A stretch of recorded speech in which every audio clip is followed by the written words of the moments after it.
क्या आप ज्यादा चिंता करते हैं? क्या आप ज्यादा तनाव में रहते हैं? क्या आप ज्यादा चाय कॉफी पीते हैं? क्या आपका डाइजेशन गड़बड़ रहता है? तो हो जाइए अलर्ट, आप हो सकते हैं दुबलेपन के शिकार। कई लोग दुबले होते हैं और वो कुछ भी खा लें उनके शरीर को लगता ही नहीं है। आइए डॉक्टर साहब से जानते हैं वो कौन कौन सी वजह हैं जिससे इंसान दुबलेपन का शिकार हो जाता है। डॉक्टर साहब, खास तौर पर माता पिता इस बात को लेकर बड़े परेशान रहते हैं कि उनके बच्चे खाते बहुत अच्छा है, डाइट बहुत अच्छी है, लेकिन सेहतमंद नहीं है, मतलब स्वास्थ्य दिखता नहीं है। इसकी वजह क्या है? देखिए, सबसे पहले हमें ये समझना बहुत जरूरी है कि आपके शरीर में कमजोरी है या ताकत है। क्योंकि कभी कभार क्या है, मैं इसलिए बता रहा हूँ कि आपका शरीर में कोई कमजोरी नहीं है, आप खाना भी ठीक से खाते हैं, भूख भी अच्छी लगती है, आपका खाना पच भी जाता है, लेकिन आपका बॉडी जो है वो थोड़ा शरीर मोटा नहीं होता, आपका दुबला पतला रहता है। वो क्यों रहता है? क्योंकि आयुर्वेद में लिखा हुआ है कि कुछ लोगों की प्रकृति जो है वो वात प्रकृति होती है। तो ये जरूरी है समझना कि क्या आप प्रकृति की वजह से आप दुबले पतले हैं तो उसको बीमारी नहीं कहेंगे हम, लेकिन कुछ कारण हैं जहाँ पर के आपको शरीर में फैट नहीं बनता, मसल्स नहीं बनती, आपका जो है शरीर थोड़ा बढ़ता नहीं है, दुबला पतला रहता है। उसका एक मेन कारण है हमारा डाइजेस्टिव सिस्टम। अगर आप खाना ठीक से खाएं और वो पचे ना, पचने के बाद उसके धातु ना बने, मसल्स नहीं बने, ब्लड ना बने, तो वो अग्नि की प्रॉब्लम है, यानी कि इंडाइजेशन हम उसको कहेंगे, या हमारी जो जठराग्नि है वो कमजोर है, या धातु अग्नियां जो हमारी हैं वो कमजोर है। तो वहाँ वो एक बीमारी का रूप हम उसको मान सकते हैं। दूसरा कारण ये भी होता है कि लोग खाते तो हैं, खूब खाते हैं, लेकिन पौष्टिक खाना नहीं खाते, जंक फूड खाते हैं ज्यादातर, जिसमें न्यूट्रिशन नहीं है, जिसमें मिनरल्स नहीं है, विटामिन नहीं है, तो भी शरीर जो है दुबला पतला आपका रह सकता है। या फिर किसी बीमारी की वजह से आपको कमजोरी हो सकती है, शरीर दुबला हो सकता है, जैसे थायराइड की प्रॉब्लम हो, डायबिटीज की हो, कैंसर हो, तो इसमें वेट लॉस अक्सर देखा जाता है, शरीर बिल्कुल सूख जाता है।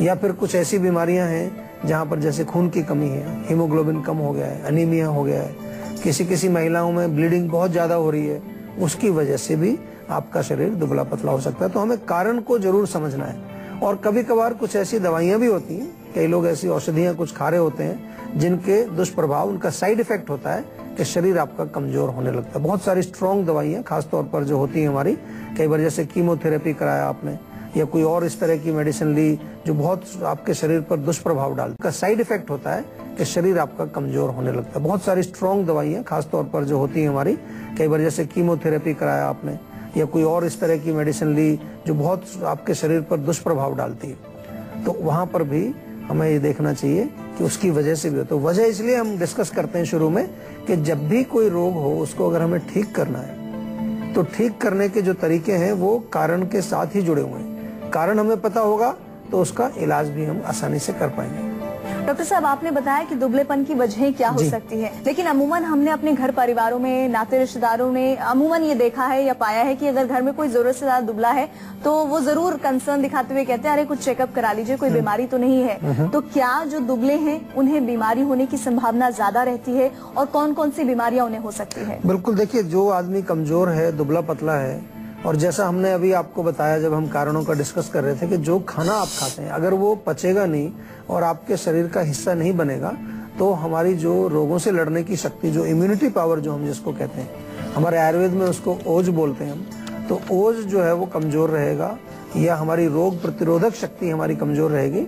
उसकी वजह से अनेक प्रकार के रोग आने की हमें जो है संभावना रहती है। एक तो बार बार आपको कोई इन्फेक्शन लगते हैं, कई बार देखा होगा आपने, थोड़ा सा ठंड लगी, एकदम से छींकें आ गई, नाक बंद हो गया, बुखार चढ़ गया, तो ये एक रोग उसमें आने का डर है।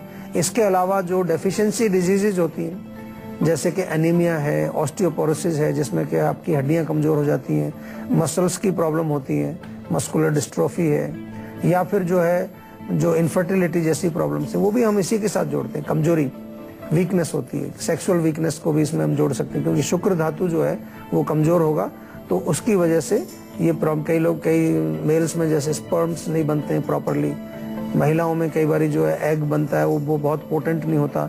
हमारे आयुर्वेद में सारी चीजें जो हैं, जितनी भी टिश्यूज है बॉडी में हमारी, नर्वस सिस्टम की कोई प्रॉब्लम हो, हाथ कांपने लगते हैं, या आपका ब्रेन में कोई ब्रेन का हिस्सा वो ठीक से जो है नरिश नहीं हुआ है तो दौरे पड़ने लगते हैं, तो ये तमाम बीमारियां जो हैं वो डेफिनेटली आ सकती हैं अगर हमारा शरीर दुबला पतला है, कमजोर है।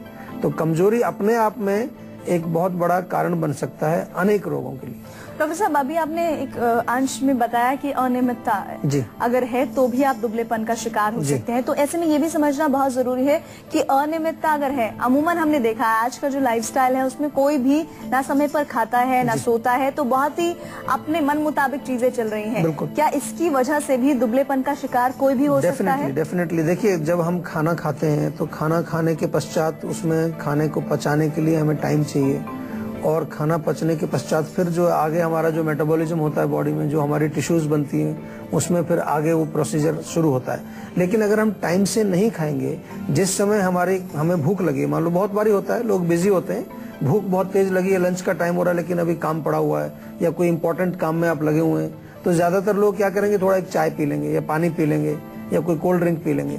ये बहुत खतरनाक हो सकता है आपके लिए, क्योंकि आपकी जो अग्नि है उसको अभी भोजन चाहिए, क्योंकि आपकी बॉडी में काफी एनर्जी चाहिए, ऊर्जा चाहिए। ऊर्जा के लिए हमें भोजन चाहिए। चाय से ऊर्जा नहीं मिलेगी आपको, कोल्ड ड्रिंक से नहीं मिलेगी।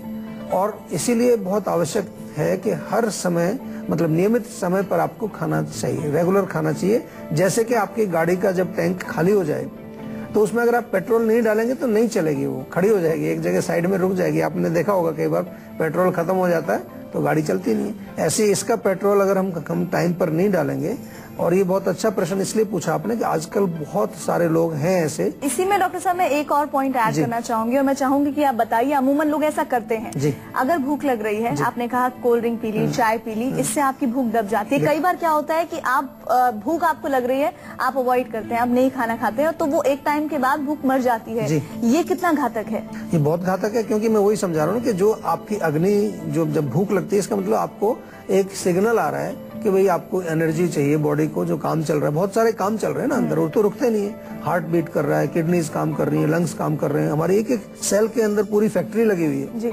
तो उसको अगर एनर्जी नहीं मिलेगी तो वो मरना शुरू हो जाएंगी, डिजनरेशन शुरू हो जाएगी, सेल्स हमारी मरेंगी, तो अनेक प्रकार के रोग आएंगे। इसलिए बहुत इंपॉर्टेंट है कि आप चाहे दुनिया का कोई भी इंपॉर्टेंट काम छोड़ें, खाना अपना टाइम से खाइए, बहुत जरूरी है। इसको हमारे यहाँ आयुर्वेद में बहुत महत्व दिया गया है कि समय पर भोजन खाने से आदमी स्वस्थ रहता है, और जो इरेगुलर टाइमिंग्स हैं उससे आप डेफिनेटली बीमार भी होंगे। और ये जो दुबलापन का हम जो आज चर्चा लेके बैठे हैं, वो भी उसका एक कारण बन सकता है कि यदि समय पर आपने खाना नहीं खाया, इरेगुलर ईटिंग आपकी हैबिट्स हैं, तो उससे आपका जो है शरीर वृद्धि नहीं होगी। और डॉक्टर साहब, अमूमन अभी हमारे बहुत सारे दर्शक जो टेलीविजन देख रहे हैं, जो संजीवनी देख रहे हैं, उनके मन में जरूर ये ख्याल आ रहा होगा कि वो माता पिता हैं और उनके जो बच्चे हैं वो कमजोर हैं, दुबले हैं, और वो चाहते हैं कि वो हष्ट पुष्ट हो। तो ऐसे में हमारे देश के जो नौनिहाल हैं, उन्हें हष्ट पुष्ट रखने के लिए, उनका पूर्ण शारीरिक विकास हो, उसके लिए कौन सी उन्हें चीजें खानी चाहिए? देखिए, बच्चों के लिए बहुत अच्छी चीजें हैं। मेनली आपको दूध वाली चीजें, दूध से बनी चीजें, मिल्क प्रोडक्ट्स बहुत अच्छे होते हैं। बढ़िया खीर बनाएं आप,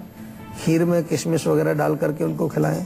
हलवा बना सकते हैं, देसी घी का हलवा, वो भी अच्छे, बच्चे खा भी लेते हैं और उससे उनको ताकत भी मिलेगी। या फिर जो है आप पनीर उनको खिलाइए, किसी भी रूप में, कोई पनीर की सब्जी बनाइए, या पनीर का कुछ, आजकल बच्चे पसंद करते हैं पनीर, आपने रोटी के अंदर भर के खिला दिया, या पनीर का कुछ और भुर्जी टाइप की कुछ बना दीजिए आप, जो उनको टेस्टी भी लगे। दूध बहुत बढ़िया रहता है, अगर अच्छा दूध वो पिए तो उससे उनको शक्ति मिलेगी। इसके अलावा केला खिलाइए उनको, केले से भी ताकत आती है।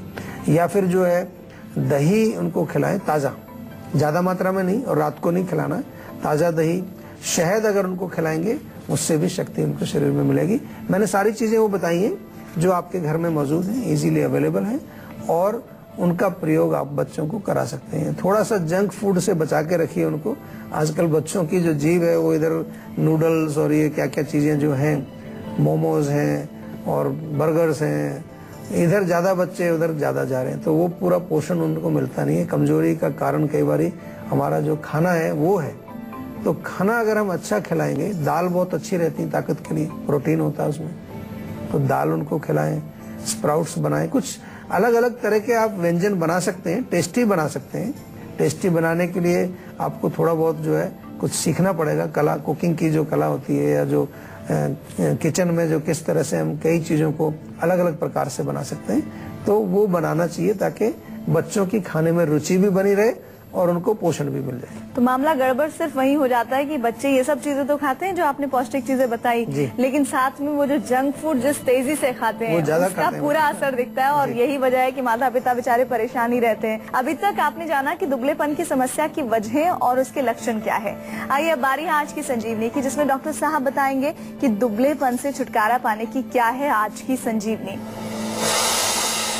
डॉक्टर साहब, नौनिहालों के लिए तो आपने बता दिया, लेकिन दुबलेपन का शिकार तो युवक भी होते हैं, कई बुजुर्ग भी होते हैं, तो उनके लिए आप क्या सलाह देंगे? बहुत अच्छी चीजें हैं और घर में ही बना सकते हैं आप। 50 ग्राम गेहूं ले लीजिए, रात को भिगो दो उसको, सुबह उसको थोड़ा मिक्सी में या सिल बट्टे पर पीस के उसका पेस्ट बना लीजिए। 1 चम्मच देसी घी में ये आप उसको भून लीजिए कढ़ाई में, ऊपर से दूध डाल दीजिए, चाहे तो किशमिश बादाम वगैरह उसमें और डाल दीजिए, खजूर है तो खजूर भी थोड़ा काट के डाल दीजिए। बहुत बढ़िया आपका पौष्टिक एक नाश्ता बन जाता है। इसको रोज ब्रेकफास्ट में लीजिए आप, फर्स्ट क्लास आपको ताकत भी मिलेगी और आपको टेस्ट भी आएगा।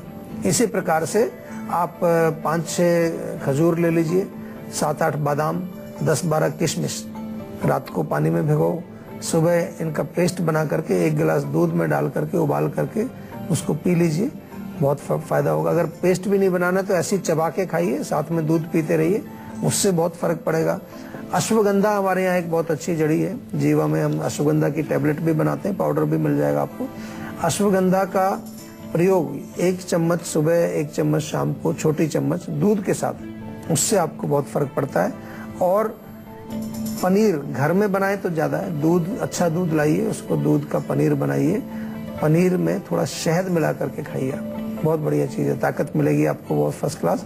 और जितने मिल्क प्रोडक्ट्स होते हैं हमारे, अगर दूध भी आपको अच्छी क्वालिटी का मिलता है तो दूध आप दिन में पिए 2 बार, उससे भी आपको शक्ति मिलेगी। घी खाएं, मक्खन खाएं, ये चीजें लुब्रिकेशन पैदा करती हैं, बॉडी में शक्ति पैदा करती हैं। डॉक्टर साहब, अमूमन ये कहा जाता है कि precaution is better than cure, तो ऐसे में ये भी समझना बहुत जरूरी हो जाता है कि दुबलेपन से बचने के वो नुस्खे क्या हैं, कौन सी सावधानियां हैं जिन्हें बरतकर कोई भी व्यक्ति या नौनिहाल हमारे देश के या फिर पूरी दुनिया में जो छोटे छोटे नन्हे नन्हे बच्चे हैं वो इस तरह की बीमारी से बच जाएं। देखिए, सबसे बड़ी प्रिकॉशन यही है इसमें कि बच्चों के साथ भी बहुत कुछ होता है। मैंने देखा है कि माता जो है उनको सोचती है कि और खिला दो, उसको थोड़ा और खिला दो, उनको लगता है कि ज्यादा खिलाने से शायद ये ज्यादा तगड़ा हो जाएगा, ज्यादा ये मजबूत बनेगा। लेकिन बहुत इंपॉर्टेंट चीज है कि ओवर ईटिंग से प्रॉब्लम आती है। अगर ओवर ईटिंग करेंगे तो वो पचेगा नहीं तो अनेक प्रकार की बीमारी करेगा। ऐसे बड़े लोग भी करते हैं, मैंने देखा, खासतौर से जो आपकी मसल्स बना रहे हैं, बॉडी बना रहे हैं, वो कुछ ऐसे प्राकृतिक चीजों का सेवन भी करने लगते हैं, कुछ कैप्सूल्स खाते हैं, कुछ ऐसी चीजें जिनसे एकदम से उनका बॉडी फूल जाता है। ये बहुत जरूरी है, आपको इसका ध्यान रखना। सबसे बड़ा प्रिकॉशन यही है कि खाना जो है वो आपका उचित मात्रा में हो, अच्छी क्वालिटी का हो, और जो कुछ भी आप खाएं वो पूर्ण रूप से पच जाना चाहिए। अगर नहीं पचेगा तो वो आपको डेफिनेटली विकार पैदा करे।